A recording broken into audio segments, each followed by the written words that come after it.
what I'd like to do now is bring up a great friend of mine, an advisor to RAM, who is going to be talking about doing justice and how you can do that.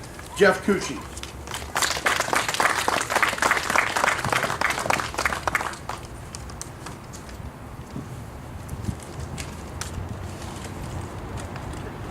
Before I begin my remarks, I heard Brian this morning say that there are some here and some elsewhere who are afraid to speak out, speak up. And you are now witnessing a person who would not be caught dead on the stage or play a solo until the age of 28. I'd like to tell you first about a story for those who are afraid to speak.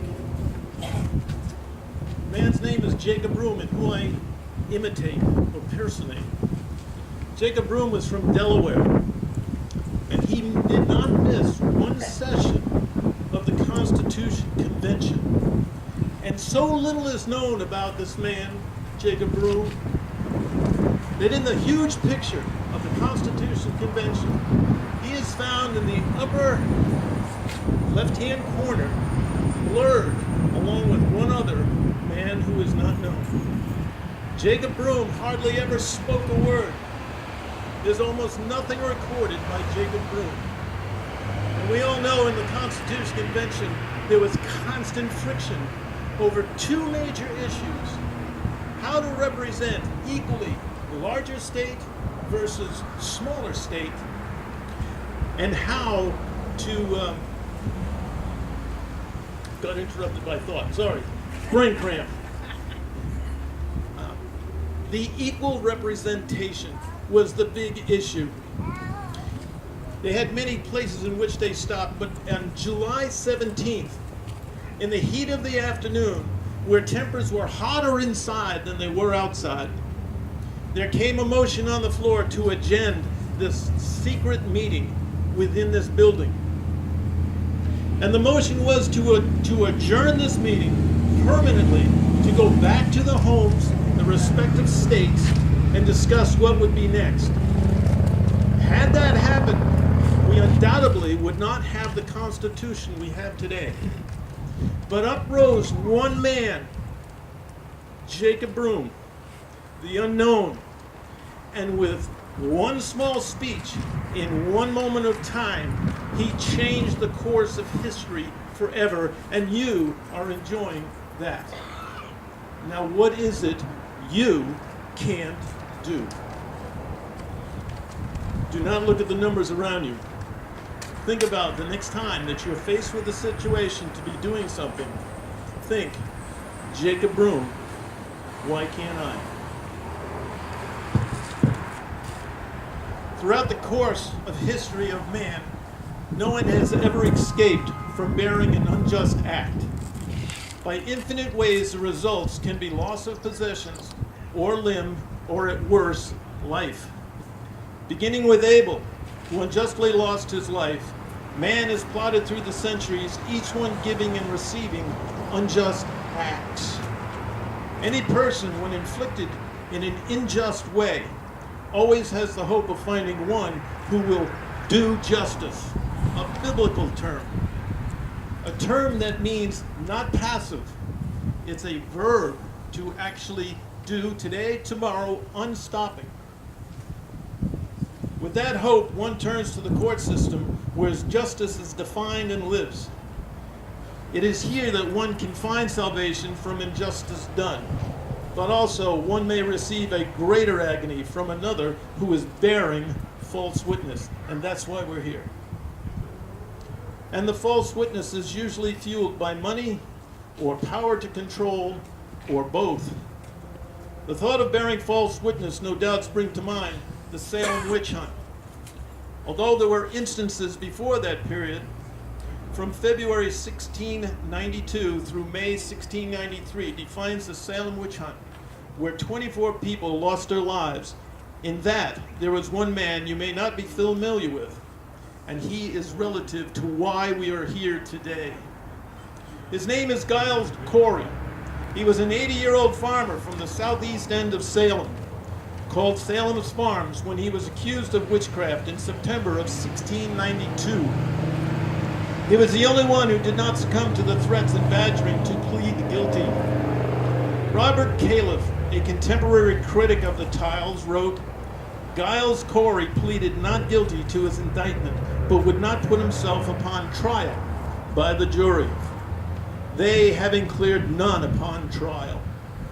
And knowing there would be the same witnesses against him, rather chose to undergo what death they would put him to." Corey's death was a protest against the methods of the court. Refusing to enter a plea when he came to trial in September, the judges applied an archaic form of punishment in which he was spread eagle out on the ground and a door was placed over his body, below his head. The stones were piled on the door over his chest until breathing became excruciating, painful, and very difficult. This method of execution and torture had the same end results as crucifixion, death by asphyxiation. After 2 days, Corey died without entering a plea, the only one. In our times, who will do justice? Will it be you? Slavery ended 150 years ago, but today we have slavery of women and adolescents in the sex trade, and we also have slavery in the government welfare system. Slavery still exists. From the end of slavery of the black man came the long battle to end racism, and the NAACP was born. And there was the battle of workers' rights, which bore unions, and the battle of homosexual rights, which bore the LGBT, and the battle of women's rights, which bore feminism. Within each movement, individuals rose to be leaders, champions of the cause, and making profound changes. But power and money corrupts, and the infusion of both into the lives of leaders creates an insatiable appetite to continue. To say we have won would mean two things. The money flow would cease, and the powerful leaders would have no stage in which to power from. And Jesse Jackson and Gloria Steinem would have to find a real job. To continue on and gain more power, the agenda must always be growing and expanding into unrealistic and exaggerated proportions. But to keep the money coming in, the left must ever be vigilant to find an opportunity when a man or a straight or a white person or a Christian utters a word or phrase that can be twisted into an aggressive attack against their ever-expanding agenda and then broadcasted in every media venue. And attached to the quote will be the relative words stated several times, naming that person a racist, a homophobe, a chauvinist, an Islamophobe, and on and on and on. The person is vilified and silenced. Quickly a campaign is launched and more money pours into the movement because the war is far from over. Who will do justice? Will Assistant District Attorney Mary Kellett do justice? For the last 15 years, it has been an agenda to teach and expose white privilege. Naturally, in order to change society in the shortest amount of time, this agenda has been taught to other professors and as many school teachers as can be reached. After 15 years, it is now out in the open, and it can be found coming out of the mouths of young school children. White privilege. That is hypocrisy. In reality, it is homosexual privilege. In reality, it is black privilege. Defying the Constitution, defying laws from Congress, this president has a free ride to fundamentally change America under the umbrella of black privilege. And right here we have women privilege. Assistant District Attorney Mary Kellett was found guilty by the Maine Supreme Court for violating 7 rules as she sought to win a case by any means against Mr. Phillip. Mr. Phillip. 7 bar rules. In this instant, Mary Kellett was caught, but that begs the question, how many others received the burden of injustice by the unethical practices of Mary Kellett? And it begs the question, how many else in that office that condoned it?